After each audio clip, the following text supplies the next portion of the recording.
This is 7 National News. In our top story, the UAE Vice President, Prime Minister and ruler of Dubai, His Highness Sheikh Mohammed bin Rashid Al Maktoum, has said that efficiency and success of governments are measured by accomplishments and the ability to achieve goals on time, adding that the UAE has managed to come up with a distinctive government work system based on honouring its commitments and turning challenges into opportunities to achieve the National Agenda 2021, which coincides with the 50th anniversary of the UAE.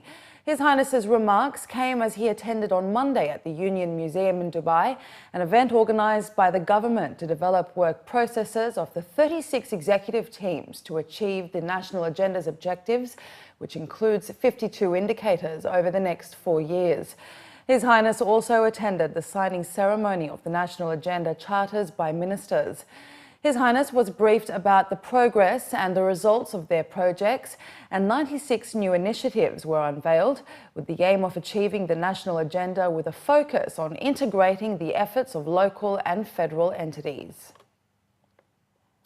His Highness Sheikh Mohamed bin Zayed Al Nahyan, Crown Prince of Abu Dhabi and Deputy Supreme Commander of the UAE Armed Forces, has stressed that the UAE, under the leadership of President His Highness Sheikh Khalifa bin Zayed Al Nahyan, desires to extend the bridges of communication and constructive cooperation with all people and countries of the world and invest in its relations with different countries to serve the benefits of the UAE and its citizens.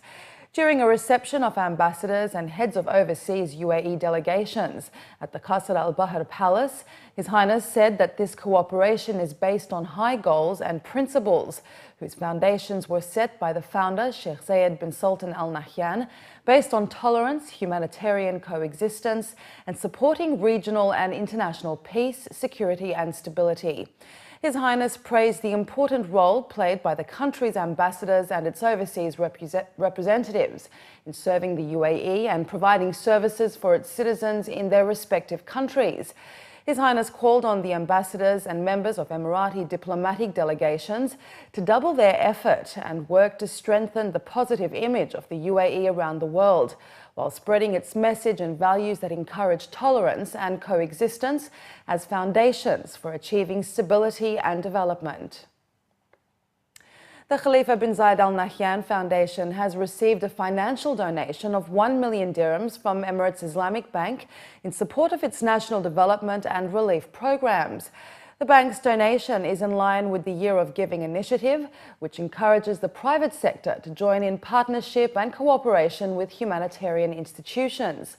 A representative from the Khalifa Foundation was quoted saying that this gesture is an excellent opportunity to build on humanitarian work between the public and private sectors in the country, adding that this is not a unique gesture by the financial institutions in this country. They have previously pulled out all the stops for humanitarian campaigns launched by the state in many countries, such as Yemen, Syria, Lebanon and Somalia, which has helped millions of people. Analysts have revealed that a growing number of UAE residents are being pushed outside the city centre due to the high housing costs and end up spending more out of their pockets on commuting and driving to work. According to a local report, recent estimates show that about 1 million people who are employed by Dubai-based companies are opting to live outside the emirate, while a substantial number are residing in areas that don't have easy access to trains in order to cut down on accommodation costs. According to data compiled by market research firm Euromonitor International, the amount of money that people in the UAE spend on fares for taxis, including buses and coaches, reached 4 billion dirhams in 2016. The figure is set to grow to 4.2 billion dirhams this year, registering a 6.5% increase. Meanwhile, Euromonitor estimated that people who buy brand new and second-hand cars, motorcycles and other types of vehicles accumulated a total of 17.6 billion dirhams in sales receipts in 2016. By the end of the year, spending on vehicles will grow by about 300 million dirhams more and hit 18.7 billion dirhams.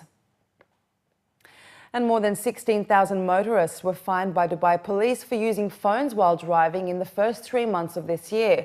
The Director of Traffic Department at Dubai Police is urging all drivers to stop using their phones while driving, as it is one of the main causes of deadly accidents. Dubai Police find motorists involved in just over 16,000 cases. Meanwhile, the total number of fines issued during 2016 stood at just over 60,000. The fine for using the phone while driving is currently 200 dirhams and 4 black points.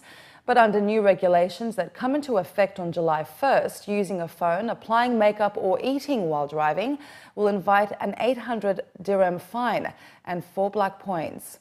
Dubai Police plans to launch campaigns for texting and driving and will have more patrols to crack down motorists who commit the offence. And the Dubai Civil Aviation Authority is rolling out strict new measures that will restrict the sale and access of retail aerial drones only to those who have registered with a new tracking program. According to a local report, Mohamed Abdullah Ahli, the Director General of the DCAA, confirmed that the authority is working on it. The new tracking system requires registered drone operators to effectively file flight plans to be approved by the DCAA, which are then monitored live. The new measures are in response to several drone intrusions in 2016 into Dubai International Airport airspace, which caused brief closures and delays. The proposed DCAA drone system was announced at the World Aviation Safety Summit today. Finally, in the bulletin, the Economist Intelligence Unit, which is the research and analysis division of the Economist Group, have published a World Cost of Living 2017 report that ranks cities across the world based on how expensive or cheap life there actually is. Singapore has been in the top position for 4 years, and this year has been no different. However, there have been significant changes in other cities, such as Paris, which is only 7% pricier than New York, a city used on the base standard of 100. This compared to 5 years ago, when it was 50% more expensive. Manchester in the United Kingdom fell 25 positions from last year to 51. Asian cities dominated the most expensive list, but grocery shopping is one of the priciest factors here. While in Europe, the most expensive things to do fall in the recreation and entertainment activities.